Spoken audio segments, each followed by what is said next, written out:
Bonjour tout le monde et bienvenue à ma présentation. Aujourd'hui, nous allons explorer les représentations littéraires de l'enfer en France au XIXe et XXe siècle.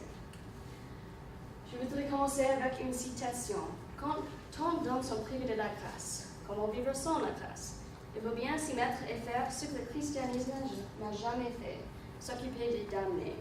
Et je crois que cette citation résume très bien l'idée générale de ma présentation, l'enfer et ce qui se passe après la mort. D'abord, je voulais préciser l'interprétation traditionnelle chrétienne de l'enfer, qui est un cadre qui est une grotte avec un diable cornu et du feu, du soufre, etc. Et en fait, cette graveur ici, cette image est une graveur de Gustave Doré, un artiste notable français du XIXe siècle, qui a dépeint l'Inferno de Dante dans une série de graveurs très détaillées. Mais au XIXe et XXe siècle, on voit un traitement différent de ce sujet, l'enfer, en France. Et les œuvres que je vais explorer aujourd'hui sont Une saison en enfer, un poème publié par Arthur Rimbaud en 1873, Le Horla, une nouvelle publiée par Guy de Maupassant en 1887, Huis clos, une pièce très connue de Jean-Paul Sartre, publiée en 1944, et La Chute, un roman publié par Albert Camus en 1956. Tous ces autres écrivains font quelque chose que les écrivains font toujours, et c'est mettre les pires aspects de la société dans leurs interprétations de l'enfer. Et dans cette présentation, je vais d'abord vous donner un peu de contexte et un résumé très bref de chaque œuvre, puis je vais explorer les représentations de l'enfer, y compris les aspects de la punition, le rôle de l'autre et l'ambiguïté dans chaque œuvre. Et on commence. Résumé du contexte d'une saison en enfer, c'est l'histoire d'un narrateur qui explore l'enfer. Et c'était écrit juste après une rupture entre le poète Rimbaud et son ancien amant Verlaine, qui était un autre poète beaucoup plus âgé et marié, et leur relation était très violente et passionnante. Au Horla, c'est l'histoire d'un narrateur qui a des hallucinations d'un être ou d'une créature, et il devient fou à cause de ces hallucinations. C'était publié pendant une époque de découverte scientifique, et l'écrivain Maupassant avait la syphilis pendant qu'il écrit cette nouvelle, et il devient fou comme le narrateur. Pour Huis clos, c'est l'histoire de 3 personnages qui sont enfermés dans une salle pour toujours, et c'était publié à la fin de la Seconde Guerre mondiale. Et ça, c'est important parce que le dramaturge Sartre était prisonnier de guerre pendant 10 mois. Pour La Chute, c'est l'histoire d'un homme, le narrateur, qui entend le suicide d'une jeune femme et qui s'exilie à cause de ça. Et Camus et Sartre sont 2 philosophes très connus, 2 existentialistes. Et dans ces œuvres, j'ai vu vraiment 3 grandes différences entre leur philosophie. Premièrement, l'éventé de l'engagement, c'est Camus était beaucoup plus vers la côté de l'isolation et Sartre était beaucoup plus vers la côté de l'engagement. Quant à la vie, Camus était beaucoup plus optimiste que Sartre, qui était beaucoup plus pessimiste. Et à cause de ce fait, je crois que dans cette œuvre, La Chute, Camus est beaucoup plus d'un humaniste que Sartre, dans Huis clos. Un fait intéressant est que les personnages dans La Chute sont encore vivants ou les personnages dans Huis clos sont morts. Maintenant, je passe aux représentations de l'enfer dans les œuvres.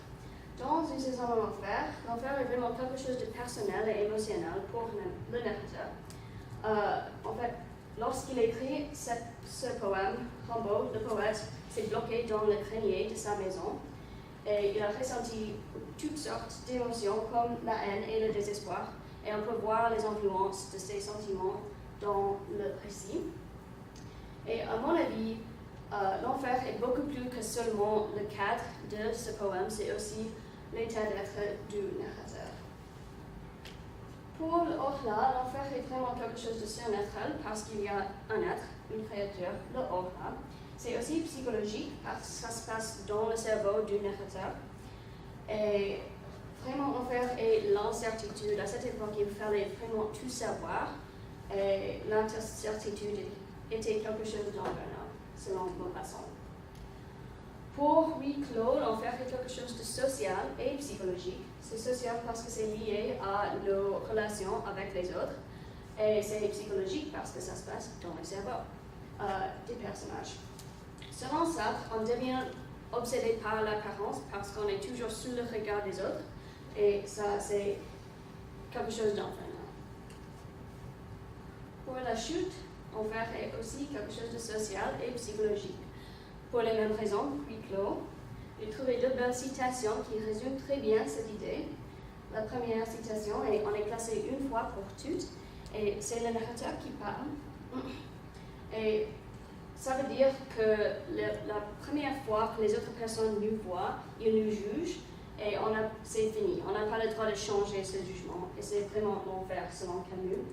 La deuxième citation est en enfer nous, le néant sensible aux yeux. Il y a deux choses intéressantes pour cette citation.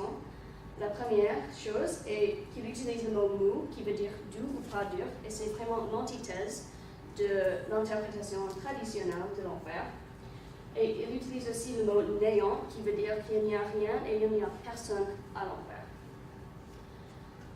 Et puis, le choix de la ville d'exil du narrateur est intéressant parce qu'il choisit Amsterdam, où il y a des canaux concentriques que vous pouvez voir ici, qui ressemblent au cercle d'enfer de Dante. Bon, à la punition dans les œuvres en enfer, il y a une liaison très forte entre les personnes en vraie vie et les personnages dans le récit. J'ai lu un article qui m'a dit que on peut lire le poète Rimbaud comme le narrateur, qui est la Vierge folle, et Verlaine comme l'époux infernal.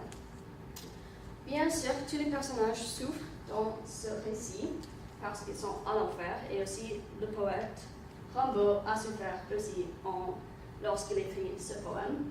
Mais c'est intéressant de marquer que Rimbaud vraiment s'en fichait des opinions des autres et il était complètement indifférent. Oui. Pour le hors-là, ce n'est pas vraiment une question de pourquoi le narrateur est puni, mais comment. Il est puni par le fait qu'il ne sait rien, et l'incertitude est vraiment quelque chose d'enfernal à cette époque. Pour huis clos, selon Sartre, on est toujours sous le regard des autres, et ça c'est l'enfer. La citation très connue, l'enfer c'est les autres, vient de cette pièce, et ça veut dire que c'est les autres qui sont responsables pour notre punition. Et pour la chute, il y a deux aspects de la punition du narrateur. La première est son exil, qui est en fait sa propre choix. C'est sa moyen d'essayer d'échapper sa culpabilité, qui est le deuxième aspect de sa punition. Il dit plusieurs fois qu'il est juge pénitent, et ça veut dire qu'il a jugé les autres, et maintenant il fait la pénitence pour avoir jugé les autres, pour gagner une place plus haute dans le futur, pour juger les autres d'une place plus haute.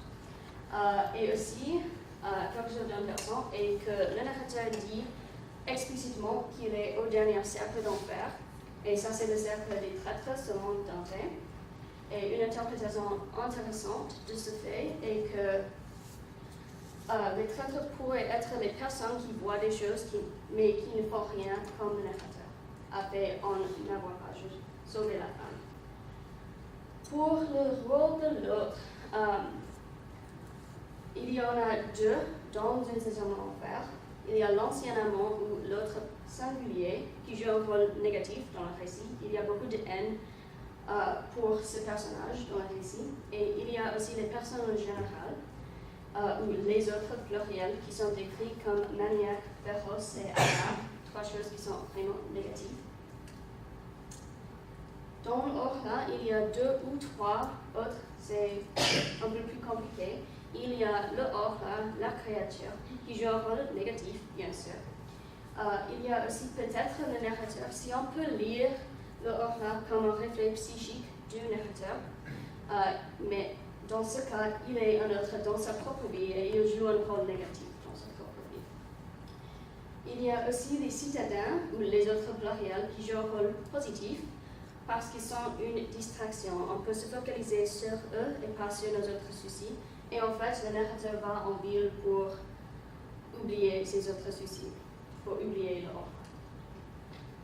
Pour huis clos, les autres sont tous les personnages qui ne sont pas l'individu et leurs amis dans leurs anciennes vies.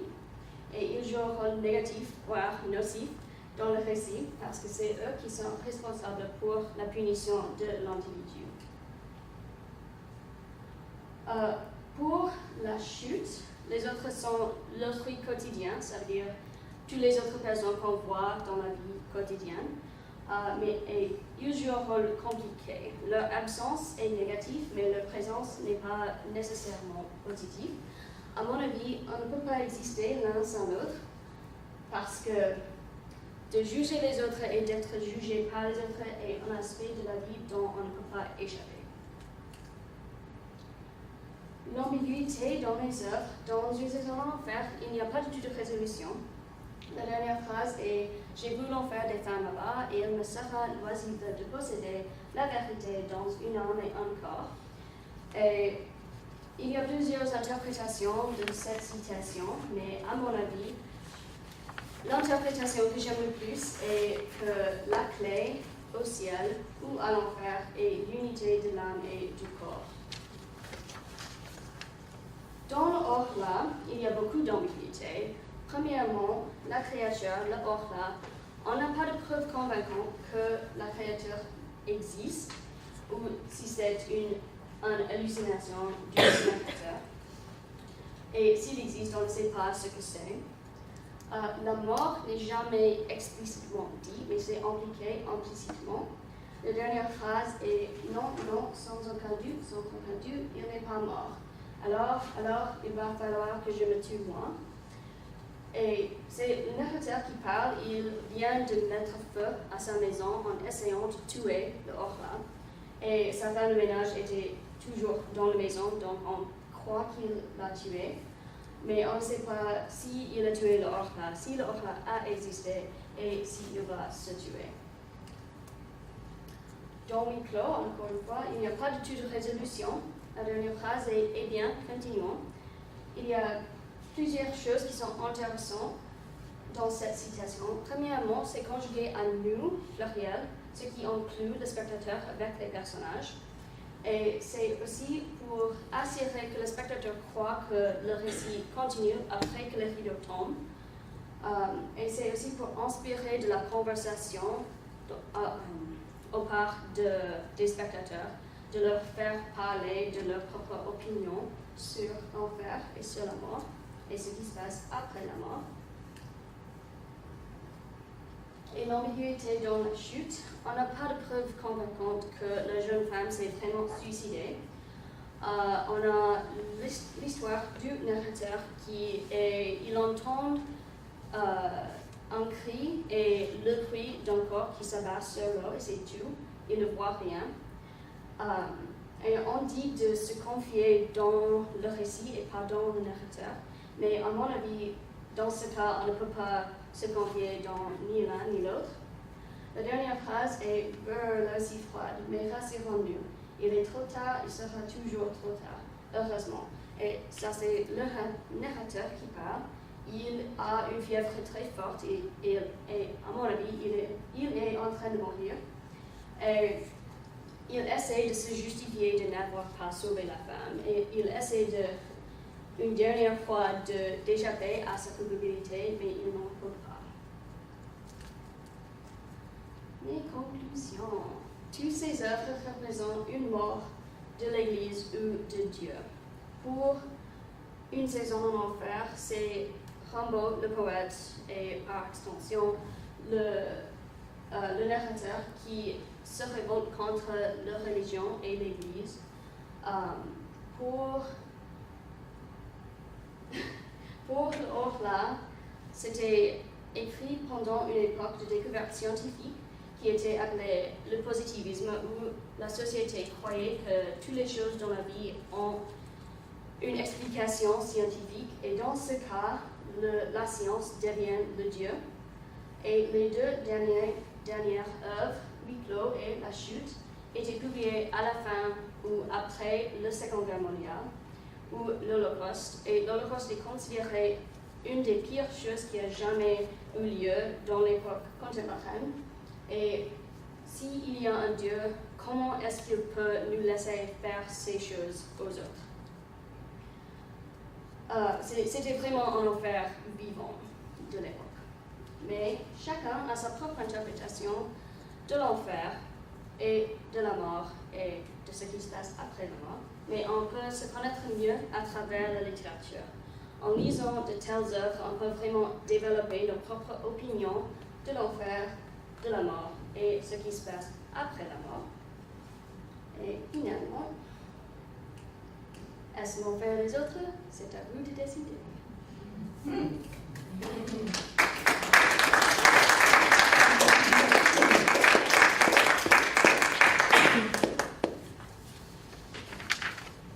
Questions?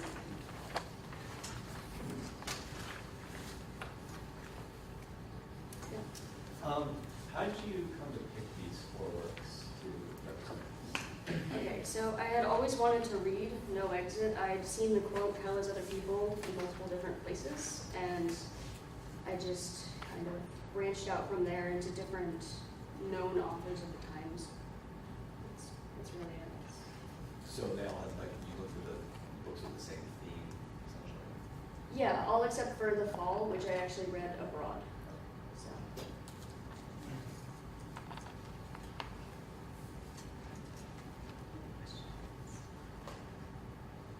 Yeah.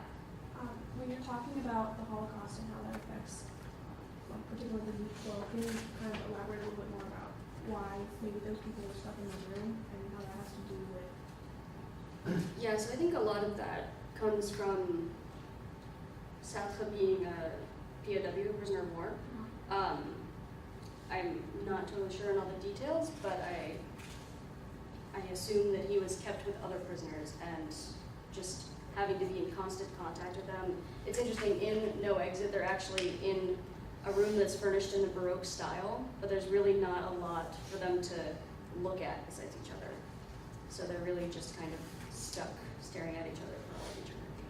And I think that's probably kind of the same experience that he had, at least a little bit.